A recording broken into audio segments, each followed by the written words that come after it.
আসসালামু আলাইকুম গাইস। আমার শাশুড়ি বড়ই গাছ বুনছিল। সেই বড়ই গাছে অনেক বড়ই ধরছে। খাইতে বড়ই সুস্বাদ মিঠা। বড় হইলে বাদা আপনি ঘরে দিয়া খাবো মাশাল্লাহ।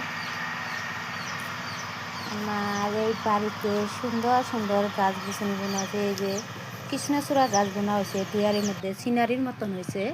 আরও আমি আদা গাছ বুনছিলাম, সেই আদাগুলো অনেক ভালো হয়েছিল, এখন মরে গেছে, তোলা লাগবো। এই যে আমার শাশুড়ি সিম গাছ বুনছিল, ফুল আসছে, সিম ধরবো অনেকগুলা। আরও